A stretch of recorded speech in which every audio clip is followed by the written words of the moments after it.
Olá, continuando essa nossa jornada espiritual na vida deste grande santo, vamos falar hoje da sua vida contemplativa. Revelação de seu talento havia na Emília uma ermida chamada o Monte de São Paulo. Antônio obteve a licença de residir nela com seus irmãos, esperando gozar aí o repouso do espírito e do coração. Tinha 27 anos, as faculdades em plena expansão, mas não se exibia. Combatia sua inclinação natural. Este triunfo sobre si próprio não foi o menor de seus méritos. Sentia um atrativo irresistível pelo apostolado. Sua evangelização entre os mouros, longe de o desanimar, ateara-lhe no peito uma paixão mais forte pela glória de Cristo e pela salvação das almas.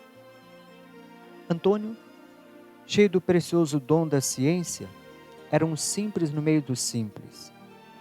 A humildade de seu coração lhe fazia evitar o falso do orgulho e, sob as aparências de ignorante, ocultava a luz da graça divina.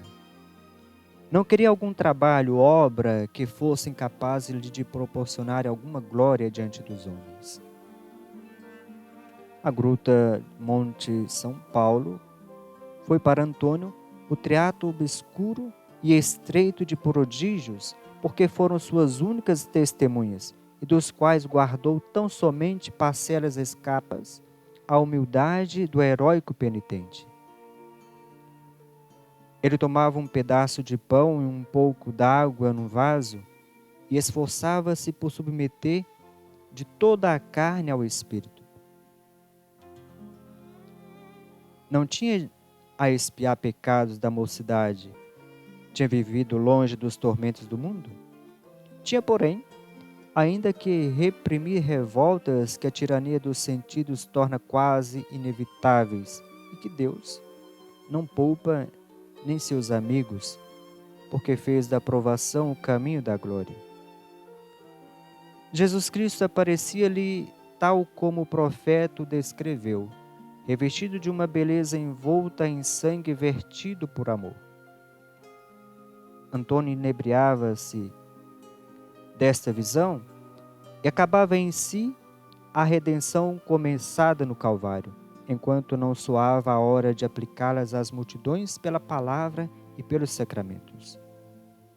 Adotou a vida solitária, nutriu o espírito de pensamentos santos, buscava na meditação a força necessária para resistir às tentações.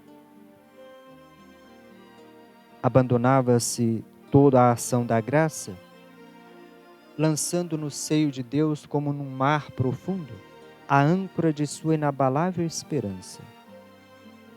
Não estava, entretanto, ao abrigo das tentações do demônio, que frequentemente o atacavam a fim de o perturbar e demover do santo exercício da oração. Sua fronte pálida, os lábios descorados, as faces encovadas, testemunhavam o heroísmo da luta que ele sustentava contra si mesmo. A penitência lhe havia esculpido a carne, através das brechas que nela praticara. Percebia-se a alma como que meio desprendida já da argila. Quando ele voltava a juntar-se à comunidade, à hora das refeições, os pés lhe cambaleavam, às vezes precisava apoiar-se no braço de um irmão, para não cair no caminho. Diante disto, não vos surpreenda que a antiguidade em arrobo o chamasse lírio em flor e espelho da castidade. Mas Deus não quis que ele ficasse para sempre oculto, permitiu que o seu mérito luzisse em pleno dia. Eis em que ocasião. no ano de 1222, e muito provavelmente no terceiro dia das têmporas da Quaresma, que neste ano caía no 18 de março, à véspera do domingo da Paixão, os frades do convento do Monte São Paulo tinham ido a Forli, em companhia de vários religiosos de São Domingos, para lá receber as ordens sacras. Antônio os acompanhou. Ora, costumava o bispo, antes da ordenação, dirigir uma exortação aos jovens clérigos, para lhes fazer compreender a gravidade do passo que iam dar, a sublimidade do estado sacerdotal e os deveres que ele impõe. Neste dia, o bispo, sem dúvida querendo honrar os filhos de São Domingos, ou os filhos, melhor dizendo, de São Francisco, convidou o guardião do Monte São Paulo a usar da palavra ante a Assembleia. No caso de não poder fazer ele mesmo, pediu que designasse um de seus irmãos para desempenhar a tarefa. O guardião, impedido, não se sabe por causa, dirigiu-se com muita cortesia a diversos dominicanos e pediu-lhes que proferissem o discurso, mas todos recusaram. O Espírito Santo o tirou do embaraço. Acudiu-lhe de súbito uma inspiração, e voltando-se para Antônio, em quem um momento antes ninguém pensava, e ele menos que outro qualquer, mandou, em nome da santa obediência, que ele erguesse e falasse aos ordenados. Surpreendido por uma ordem tão pouco esperada, Antônio a princípio tombou-se e tentou excusar-se. Achava-se, no entanto, amoldado ao jugo da disciplina. Não havia reassumido a sua vontade desde o dia em que, ao oferecerem holocausto ao pé do altar. Sua humildade, porém, espantava-se da honra que lhe faziam.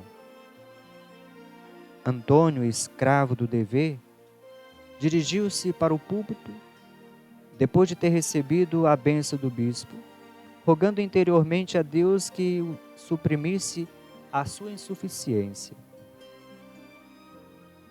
Tomou por texto essas palavras do apóstolo: o Cristo fez-se obediente por nós até a morte. Falou como se já houvesse envelhecido no ofício. Animado do temor de Deus, exprimiu-se a princípio com simplicidade, mas à medida em que se adiantava no desenvolvimento do assunto, empregou linguagem tão brilhante, elevou-se a uma altura tal a exposição das doutrinas místicas, que mergulhou todo o seu auditório na admiração, tanto pelo vigor da eloquência que surpreendia, como pelo ardor da caridade que edificava. Confessavam todos em alta voz que ainda não se ouvira discurso igual.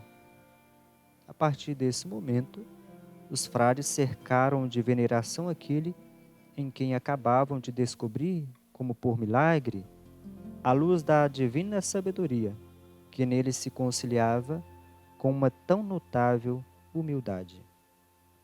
Este é o vídeo de hoje. Até o próximo. Deus os abençoe. Em nome do Pai, do Filho e do Espírito Santo. Amém.